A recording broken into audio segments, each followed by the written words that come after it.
तो भाई लोग कैसे हो। आज मैं आप लोग सामने राम रहीम और भूत का आतंक का अगला भाग लेके आया हूँ। चलिए कहानी स्टार्ट करते हैं।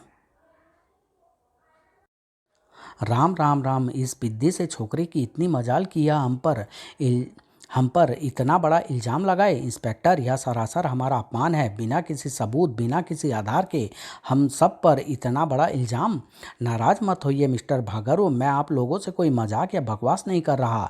यह ठीक है कि मेरे पास आप लोगों के विरुद्ध कोई सबूत नहीं है, लेकिन यह कारण जरूर है कि आप सब ने मिलकर मिस्टर प्रताप की हत्या क्यों की। बर्दाश्त की भी कोई हद होती है इंस्पेक्टर साहब। यह बार बार हम पर हत्या करने का इल्ज़ाम लगाया जा रहा है और आप चुपचाप खड़े तमाशा देख रहे हैं, हमारी बेइज्जती करवा रहे हैं। हाँ इंस्पेक्टर साहब, इससे कहिए कि यह हमें कारण बताए और प्रमाण दिखाए। राम भाई, तुम इन सब के साथ साथ मेरा भी दिमाग खराब मत करो। इन्हें जिस मकसद से बुलाया है वह बताओ। ठीक है अंकल। राम ने अपनी जेब से आबनूस की लकड़ी की बनी दो सुंदर मूर्तियाँ निकाली। मिस्टर भागर्व, आप इन मूर्तियों को देखकर बताइए कि क्या यह आपके ही कारखाने में बनाई गई है। भागर्व ने दोनों मूर्तियां लेकर उन्हें उलट पुलट कर गौर से देखा, फिर बोला, इनमें से यह मूर्ति हमारे कारखाने में बनाई गई है, लेकिन यह मूर्ति हमारी कंपनी की नहीं है, इसलिए कि इस मूर्ति पर आपकी कंपनी का नाम नहीं खुदा है। हाँ, जबकि मिस्टर भागर्व, मुझे यह दोनों ही पीस आपकी लॉरेंस रोड की फैक्ट्री से मिले हैं। ना नहीं, ऐसा नहीं हो सकता। यह झूठ बोलने से कोई फ़ायदा नहीं होगा मिस्टर भागर्व। कल रात मैंने न केवल आपकी फैक्ट्री की बल्कि आपके बंगले और प्रताप सिंह की कोठी की भी तलाशी ली थी, और जो कुछ भी मुझे आप लोगों के यहाँ से मिला उससे साफ जाहिर होता है कि आप सब ने मिलकर प्रताप सिंह की हत्या की है। फिर वही बात, आखिर तुम यह सब क्यों नहीं बताते कि हम प्रताप सिंह की हत्या क्यों करेंगे। अब वही अब वही तो बताने जा रहा हूँ। जानते हैं अंकल, इस शो पीस में जिसमें कि इनकी कंपनी का नाम नहीं खुदा है, क्या है? नहीं, देखिए मैं दिखाता हूँ। कहकर राम ने उस मूर्ति की गर्दन धड़ से अलग कर दी और उसमें से एक प्लास्टिक की थैली निकाल ली।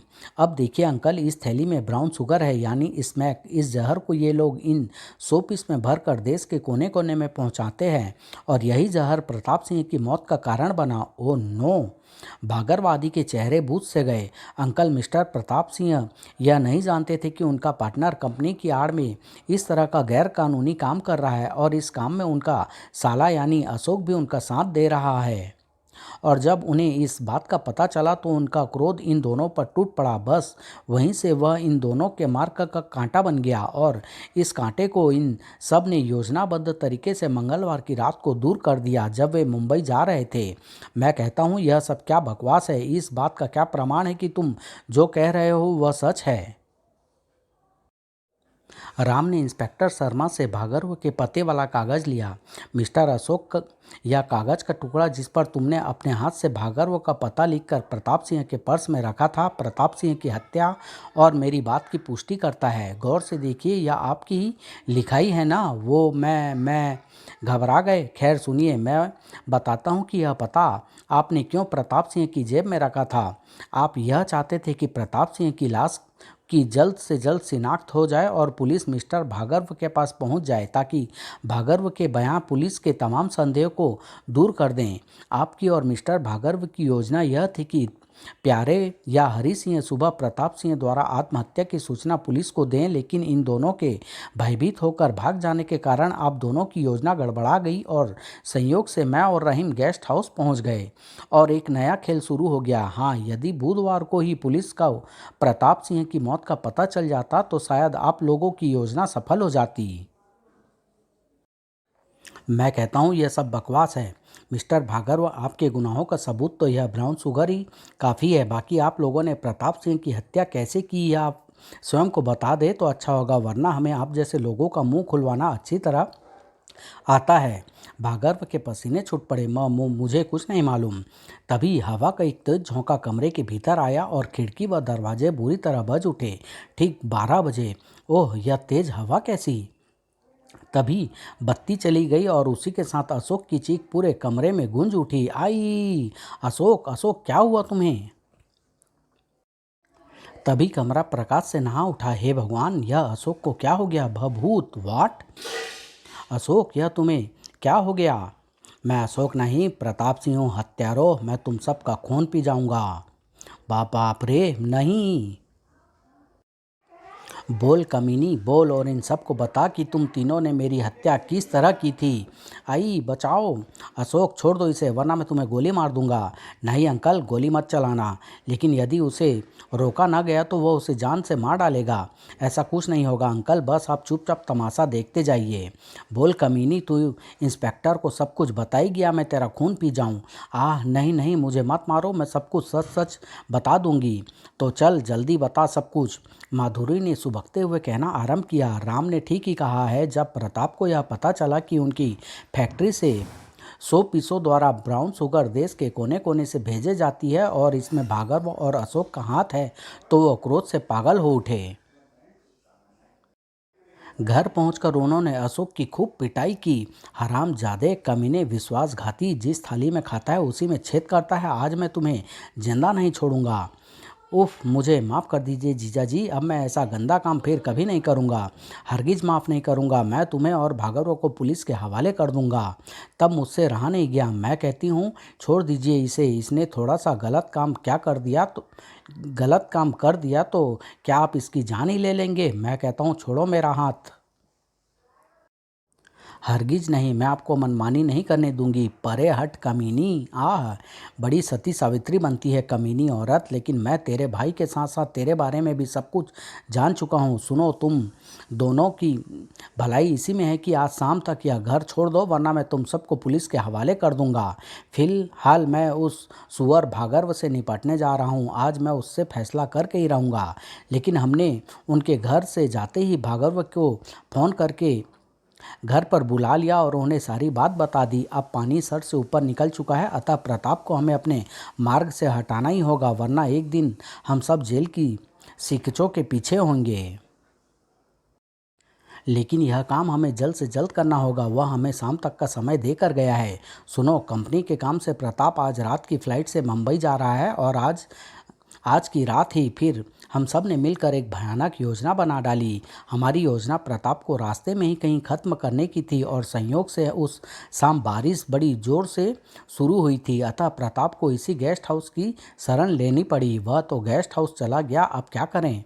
चिंता मत करो, यह हमारे हक में और भी अच्छा हुआ। इस गेस्ट हाउस का चौकीदार और नौकर दोनों ही मेरी अच्छी तरह जान पहचान के हैं। अशोक ने ही हमें बताया था कि वह अक्सर इस गेस्ट हाउस में अय्याशी के लिए आता रहा है, अतः हमने अपनी योजना बदल डाली और कुछ देर बाद हम भी गेस्ट हाउस जा पहुंचे। वहां अशोक चौकीदार और नौकर से मिला और उन्हें ज़बरदस्त लालच देकर अपनी योजना में शामिल कर लिया।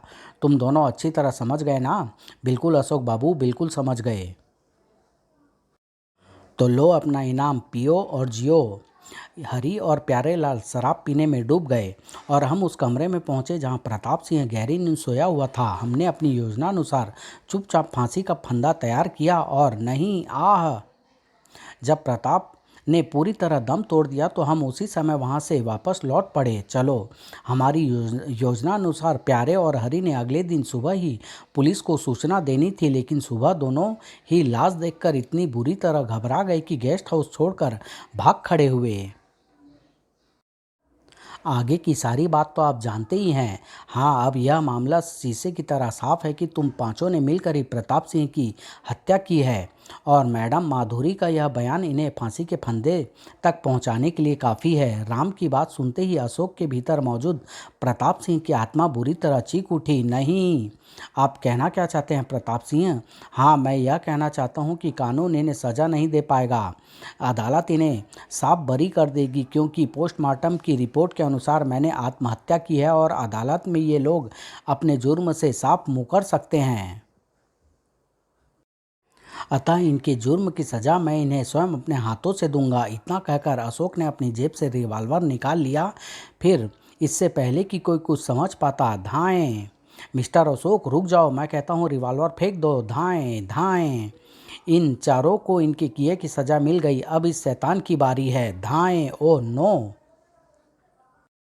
राम रहीम और इंस्पेक्टर शर्मा लपक कर अशोक के निकट पहुंचे। यह आपने क्या किया मिस्टर प्रताप सिंह? मैंने जो किया ठीक ही किया इंस्पेक्टर, उन्हें यही सज़ा मिलनी चाहिए थी। खैर मैं राम का शुक्रगुजार हूँ, इसने केस को सही दिशा लेकर मुझे शांति पहुँचा दी, वरना मैं पता नहीं कब तक भटकता रहता। मैंने अपनी हत्या का बदला ले लिया, अब मैं जा रहा हूँ, अच्छा विदा। ओह! इसी के साथ अशोक की गर्दन ढुलक गई और प्रताप सिंह की आत्मा उस मृत शरीर से निकलकर हमेशा हमेशा के लिए फिजा में विलीन हो गई। अब तो वास्तव में इस केस की फाइल बंद हो गई। हाँ अंकल, अब तो केवल कागजी और कानूनी कार्रवाई ही पूरी करनी रह गई है, अतः आप अपना कार्य कीजिए और हमें आज्ञा दीजिए। ठीक कहते हो, अब तुम्हें रोकना बेकार है, वैसे भी दिन निकलने वाला है, अतः तुम दोनों घर जाकर आराम करो। इंस्पेक्टर शर्मा सिपाहियों को बुलाकर आवश्यक कार्य को पूरा करने में जुट गया और राम रहीम वापस लौट पड़े। राम भैया, तुम्हें इस बात का शक कैसे हुआ कि भागर्व आदि पांचों ही प्रताप सिंह के कातिल हैं? कल रात जब मैं भागर्व की फैक्ट्री व उसकी और प्रताप सिंह की कोठी की तलाशी लेकर लौट रहा था तो कुछ सोचकर गेस्ट हाउस भी चला आया और वहां मेरी मुलाकात फिर एक बार प्रताप सिंह की आत्मा से हुई और उसने मुझे सारी सच्चाई बता दी। उसके बाद ही मैंने अपनी योजना बनाई थी। क्यों, अब तो मान गए ना कुदरत के इस करिश्मे को? हाँ, और आज से मुझे मेरे मरहूम अब्बा की तौबा जो मैं फिर कभी घर से नाइट शो देखने निकलूं। समाप्त।